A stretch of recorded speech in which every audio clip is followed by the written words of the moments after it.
Friends, good morning. Praise the Lord. இன்றைக்கி கல்யாண நாள், திருமண நாள் கொண்டாடுற எல்லா நண்பர்களுக்கும் என்னுடைய வாழ்த்துக்கள். அப்புறம் எல்லோரும் சந்தோஷமாக இருங்க, எப்பயுமே ஹாப்பியாக இருங்க. கடவுள் நம்மோடு இருப்பார். ஃப்ரெண்ட்ஸ், இங்கே பாருங்கள், இன்றைக்கி நான் என்ன செய்ய போகிறேன்னா, இப்போ காலையிலே மணி 4 5 இன்னும் 10 நிமிஷம் இருக்குது. இப்போ நான் என்ன செய்ய போகிறேன்னா, பருப்பு ரசம் ஆக்கிட்டு சாடின் பரட்டிட்டு சைவ ஆட்டரிச்சு பரட்ட போகிறேன். வாங்க பார்க்கலாம் எப்படி செய்கிறேன்னு. இன்றைக்கி நான் ரசப்பொடியை அம்மியில் தான் அரைக்க போகிறேன். என்னென்ன எடுத்து வச்சுருக்கேன்னு பாருங்கள். நார்மலாக ரசத்துக்குரிய ஜாமானும் கொஞ்சம் உப்பு, கொஞ்சம் மஞ்சள், இவங்க எல்லாத்தையும் அம்மியில் அரைச்சி எடுத்துக்கலாம். பாருங்கள் ஃப்ரெண்ட், அம்மியில் அரைச்சி எடுத்துக்கிட்டேன். ஏன்னா காலையிலே நான் வெள்ளனையாக சமைக்கிற வசி பிளெண்டர்லாம் பாய்க்க முடியாது, சத்தமாக இருக்கும். அதனால் நான் அம்மியில் அரைச்சி எடுத்துக்கிட்டேன். இங்கே பாருங்கள், பருப்பு ரசத்துக்கு தேவையான பொருட்கள் எடுத்து வச்சுருக்கேன் என்னோடய குவான்டிட்டிக்கு. அப்புறம் சாடின் பரட்டவும் எடுத்து வச்சுருக்கிறேன். சைவ ஆட்டரிச்சி பரட்டுறதுக்கும் இவங்களை எடுத்து வச்சுருக்கிறேன். ஒரு ஸ்டெப்பாக பார்க்கலாம்.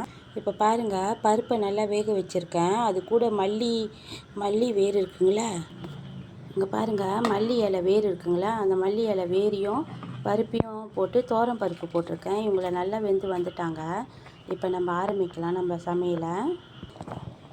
பாருங்கள், தோரம் பருப்பு நல்லா வெந்து வந்தானே நான் அவங்க கூட டொமேட்டோ போட்டிருக்கேன், பூண்டு போட்டிருக்கேன், இஞ்சி போட்டிருக்கேன், கருவேப்பிலை போட்டிருக்கேன் கொஞ்சமாக.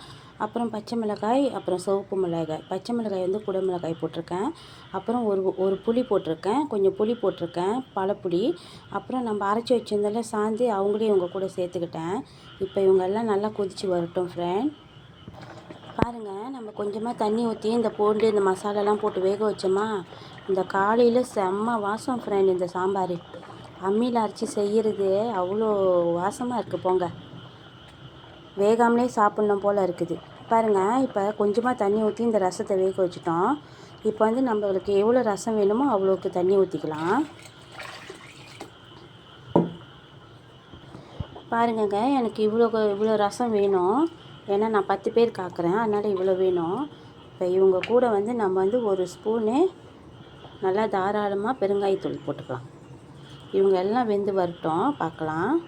இங்கே பாருங்கள், சாதம் நல்லா வெந்து வந்துட்டாங்க. இப்போ நான் வடிக்க போகிறேன் சாதத்தை. பாருங்கள், இந்த ரசத்துக்கெலாம் ரசம், இந்த பருப்பு ரசத்துக்கெலாம் சாதம் கொஞ்சம் குழஞ்ச மாதிரி இருந்தால் தான் நல்லாயிருக்கும் ஃப்ரெண்ட். இவங்க வடித்து எடுத்துக்கலாம் இவங்கள. பாருங்கள், சாதத்தை வடிச்சிட்டேன். இப்போ இவங்க கூட நான் வெந்தயம் போட்டிருக்கேன். வடித்த பிறகு தான் வெந்தயம் போடுறேன். இப்போ இவங்களை நல்லா கிளறி விட்டுருங்க. நல்லா கிளறி விட்டுட்டு மூடி போட்டு மூடிடுங்க. அந்த வெந்தயம் அந்த சாதத்துக்கூடயே வெந்து வந்துடுவாங்க. பாருங்கள் ஃப்ரெண்ட், இப்போ நம்ம பருப்பு ரசத்துக்கு தாளிக்க போகிறோம். இங்கே என்னென்ன போட்டிருக்கேன்னா, வெங்காயம், கடுகு தாளிப்பு, கொஞ்சம் உப்பு, கொஞ்சம் மஞ்சள், அப்புறம் வெங்காயம், சின்ன வெங்காயம், டொமேட்டோ. இவங்க 4 பேரையும் போட்டிருக்கேன். இவங்க எல்லாத்தையும் 4 பேர் இல்லை, எத்தனை பேர் இருக்காங்கன்னு தெரியல. இவங்க எல்லாத்தையும் போட்டிருக்கேன். இவங்க கூட கொஞ்சம் கருவேப்பிலை சேர்த்துக்கலாம், பட்டை மிளகாய் சேர்த்துக்கலாம். பாருங்கள், பருப்பு ரசம் நல்லா கொதித்து வந்துட்டுருக்காங்க. இந்த டைமில் நான் கொஞ்சமாக கருப்பட்டி சேர்த்துக்கிறேன்.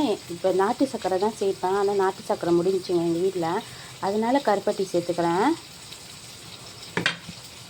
இங்கே பாருங்கள், நம்ம தாளித்த பொருளும் இவங்க கூட சேர்த்துட்டோம், கருப்பட்டியும் சேர்த்துட்டோம். இப்போ பருப்பு ரசம் வெந்து வந்துட்டாங்க ஃப்ரெண்ட். நான் அடுப்பை அடைச்சிட்டேன். இருந்தாலும் பாருங்கள், நல்லா அவங்க வெந்துக்கிட்டே இருக்காங்க. இப்போ தாளிச்சது ஊற்றணும்ல, இப்போ நம்ம இந்த சட்டியை மூடிடலாம்.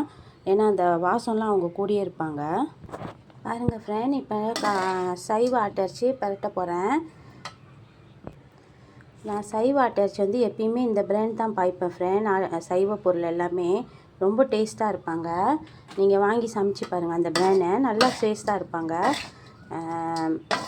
அவங்க சாப்பிடும் போது நம்மளுக்கு எந்த ஒரு ப்ராப்ளமும் இல்லாத மாதிரி இருக்கும்.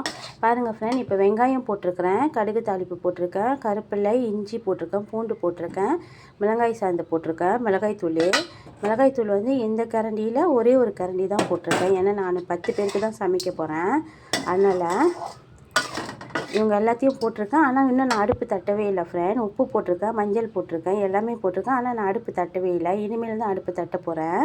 கொஞ்சம் தண்ணி ஊற்றிக்கலாம். தண்ணி ஊற்றிட்டு அடுப்பை தட்டி வேக வச்சிடலாம். இன்னும் ஒரு பொருள் மறந்துட்டேன் ஃப்ரெண்ட். இவங்க எனக்கு காரமாக வேணுன்றதுக்காக கொஞ்சம் காரமாக வேணும். அதனால் நான் இவங்க என்ன செய்கிறேன்னா, மோர் மிளகாய் சேர்த்துக்கிறேன், 2 மோர் மிளகாய். இவங்க ரொம்ப காரமாக இருப்பாங்க, அதனால் 2 போதும். பாருங்கள் ஃப்ரெண்ட், இப்போ வந்து நான் சாடின் சமைக்க போகிறேன். சாடினுக்கு வந்து வெங்காயம், டொமேட்டோ, அப்புறம் வந்து நம்ம ஒரு மிளகா போட்டிருக்கேன், கருப்பிலை போட்டிருக்கேன், இஞ்சி பூண்டு போட்டிருக்கேன், அப்புறம் மஞ்சள் போட்டிருக்கேன். இவங்க வந்து இப்போ வந்து நான் சைவ ஆட்டை அரிசி செஞ்சேன்ல, அந்த சட்டியிலே நான் மறுபடியும் சாடின் செஞ்சுக்க போகிறேன். பாருங்கள் ஃப்ரெண்ட், புளியும் பல புளியும் போட்டிருக்கேன். இவங்க எல்லாத்தையும் ஒட்டுக்காக போட்டு கொஞ்சம் எண்ணெய் ஊற்றி தாளிச்சிடலாம். நான் எப்பயுமே எல்லாத்தையும் ஒன்றா போட்டுருவேன். ஏன்னா சாடின் வந்து ஏற்கனவே வேக வச்சுட்டாங்க. நம்ம ரொம்ப வேக வச்சோமா அந்த டேஸ்ட் இல்லாமல் போயிடும். சாரி ஃப்ரெண்ட், இந்த ஸ்பூன்லேருந்து கொஞ்சமாக இவ்வளவுக்கு மட்டும் அரை ஸ்பூன் மட்டும் கொஞ்சமாக மிளகாய்த்தூள் போட்டிருக்கேன். மஞ்சள்தூளும் போட்டிருக்கேன், மிளகாய்த்தூளும் போட்டிருக்கேன். இவங்க எல்லாத்தையும் வேக வச்சு எடுத்துடலாம். பாருங்கள், நான் சாடினும் போட்டுட்டேன். இப்போ என்ன சாடின் பாய்க்கிறேன்னா என்னோடய ஃபேவரட் பாய்க்கிறேன். இவங்களையும் போட்டுட்டேன். இவங்க எல்லாம் சுத்தமாக இருப்பாங்க ஃப்ரெண்ட். இந்த டின்னில் உள்ள சாடின் வந்து ரொம்ப சுத்தமாக இருப்பாங்க. நம்ம எதுவும் செய்ய தேவையில்லை. இப்போ இவங்க எல்லாத்தையும் ஒட்டுக்காக போட்டுட்டோமா, இப்போ ஒரு கிண்டி இறக்கிடலாம். பாருங்கங்க, இப்போ நான் வெள்ளை சாதம் எடுத்து வச்சுருக்கேன், வடித்த சாதம். என்ன செய்ய போகிறேன்னு பாருங்களேன். இங்கே பாருங்கள், நம்ம சாடின் சமைச்சு எடுத்துட்டோம்ல. இப்போ சாடின் சமைச்சு எடுத்துட்டானே இந்த வெள்ளை சாதத்தை இவங்க கூட போட்டு ஒரு கிண்டி எடுத்துடலாம். பாருங்கள் ஃப்ரெண்ட், சட்டி சோறுன்றாங்களா, இவங்க தான் ஒரிஜினல் சட்டி சோறுன்னு நான் நினைக்கிறேன். நான் சொந்தமாக நினைக்கிறேன் ஃப்ரெண்ட். ஏன்னா அந்த காலத்தில் நம்ம சமைச்சோமா என்னச்சும் செஞ்சோமா அந்த சட்டியில் உள்ள அந்த மேக்கறி எல்லாத்தையும் இந்தமாரி சோறை போட்டு ஒரு கிண்டி சாப்பிடும் போது அவ்வளோ டேஸ்ட்டாக இருக்கும் ஃப்ரெண்ட். இந்த மாதிரிலாம் நீங்கள் செஞ்சு சாப்பிட்டுருந்தீங்கன்னா கண்டிப்பாக சொல்லுங்கள், காமெண்ட்டில் இன்ஃபார்ம் பண்ணுங்கள். அதுவும் இந்த சாடின் பெரட்டலோடு போட்டு சாப்பிட்டோமா, சாதத்தை போட்டு சாப்பிட்டோமா அந்த சட்டியில், இந்த சட்டியோடு சேர்த்து சாப்பிடணும். சட்டியை வச்சுக்கிட்டே சாப்பிடணும். இவங்களை வந்து மங்களை ட்ரான்ஸ்ஃபர் பண்ணி சாப்பிடக்கூடாது. இப்படியே இந்த சட்டியோடு எங்கள் அம்மா கொண்டு வந்து மின்னுக்கு வச்சு எல்லாருக்கும் ஊட்டி விடுவாங்க. என்னோட தங்கச்சி எல்லாமே பார்ப்பாங்க. ஆனால் அவங்களுக்கெல்லாம் ஞாபகம் இருக்கா இல்லையான்னு எனக்கு தெரியல.